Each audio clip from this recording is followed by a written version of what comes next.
será, será. Whatever will be, will be. The future's not ours to see. Qué será, será.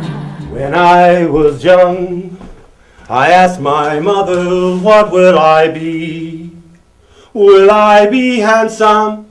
Will I be rich? Here's what she said to me. Que sera, sera. Whatever will be, will be.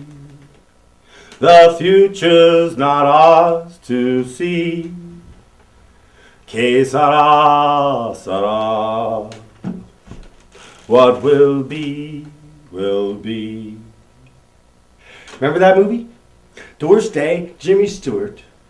Their young son has been kidnapped. He's in the same building. I believe it was an embassy. Doris Day plays the song that her son knows so he can escape. He wrangles his way past. His father, Jimmy Stewart, sneaks out the party and goes up and they meet. The child is saved. A common theme that a child is lost. The child's in danger and the parents risk it all to save their child. What is it that makes one child's destiny so different than another? A question pondered throughout eternity.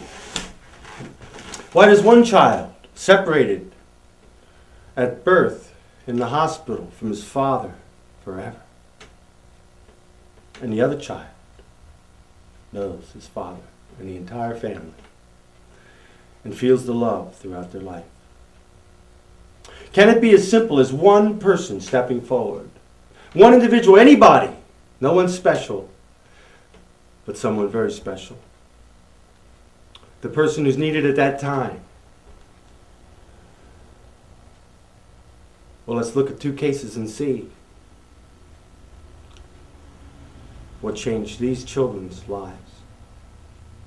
Security came up to me after I was sitting in the lobby after she had her dispute, and then they came and told me that since I'm not on the birth certificate, I have no fatherly rights because I have no proof or acknowledgement that I'm the father. So what mom says goes is basically what he said. And since her request was that I couldn't see my son, that's what they followed up on. And it was heart-wrenching, you know. Here it is, it's his birthday, and I couldn't see him all day. And it's all because I didn't have this piece of paper. I can't be a father without this piece of paper. So when we came down last night, you knocked at my door last night, and you said that you hadn't seen your baby, and you saw me call a guy named John Lyons. So today they treated you a lot better. Yes. So Will, how long ago was it when you came here to the door? It was October 7th, the day he was born. So 3 months old? 3 months. 3.5. Wow. And at that point in time when you came to the door? Didn't have any custody, no rights. Was kicked out of the hospital. So. How'd you feel then? Horrible. And tell us today, 3.5 months old, how's the boy doing? Good. He's got 50-50 custody with his daddy. So he gets to see his daddy more often, stay nights with his dad. Doing good, healthy, gorgeous. Wait a minute, let me get that straight. You've got what custody? 50-50. You mean like shared, equal? Mm-hmm. Fair? Fair. Wow. So certainly you anticipate that that's going to continue. You're going to continue to have access to your son? Oh, absolutely. He's going to have both parents. Mm-hmm. Do you have any desire to take him away from his mother? No, all I ever wanted was to be equal. Awesome. And we saw there that one man stepped in with a little experience and helped a father and child remain together. In fact, that couple is now reunited and raising their child together because there was no further benefit to the woman to continue the acrimony. It was derailed right off the bat. All right, Charles, tell us your story, man. What you doing here today? I'm trying to get a lawyer to fight for my son. I came from New York, and I'm just going through a lot right now. And, How old's your son? My son is 7 months. What's his name? Charles Anthony Rodriguez Jr. You love your son? Love him with all my heart. You know, he's the only child I have, and I just want to see him and hold him. You know, and I'm not getting visitation rights, and they're just doing me filthy. Like, you know, I'm from New York, and there's a lot of obstacles in my way right now, but I'm not gonna give up. I want my son. Like, you know, I want to fight for him. You know, and right now the mother of my child, her family, they're stepping in between us. Like, you know, they're threatening me. They're not letting her see me. She's pregnant right now with my other child, and you know, I don't use drugs, I don't drink, I don't smoke, and I'm trying. When's the last time you saw your child?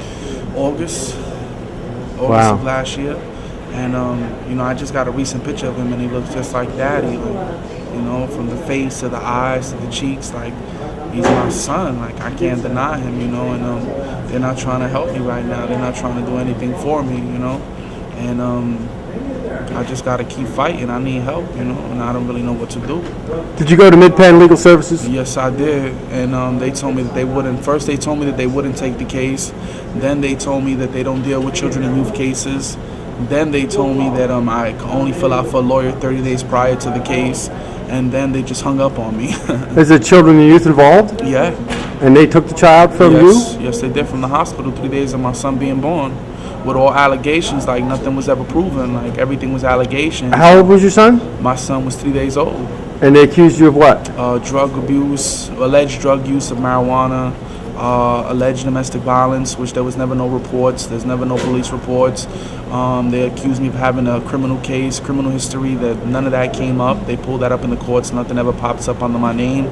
I took my urine. My urine was always clean. Everything. Is that New York or Lancaster? Lancaster. You know, everything was just all allegations. Like, nothing was ever proven. Like, So the Mid-Penn people told you they could not represent you in the custody case? exactly. Do you have an ongoing custody case? Yes, I do. And then who's representing your ex-lady friend or your ex-wife? A lady by the name of Gloria, I believe. I don't know her last name though. And did she come from Mid-Penn Legal Services? I believe so. Yeah. Can you find out for sure? I can try. Yeah. So you think that she was able to go get a lawyer from Mid-Penn? Yeah. Do you know? Can you understand why she could get a lawyer and you couldn't? No, I can't understand at all. Like, you know, Which hospital was he born at? women's and babies, and you know, like, I haven't seen him in almost 7 months now. And is that when this affected? Is that Yeah. when the change took place while you were at Women and Babies Yeah, Hospital? They came in to exactly. throw you out? Yeah, they came, threw me out of women's and babies, and they told me that for me to leave because they knew I wasn't going to be able to handle the situation of them taking my child, and I really couldn't. So, you know, they escorted me out the building.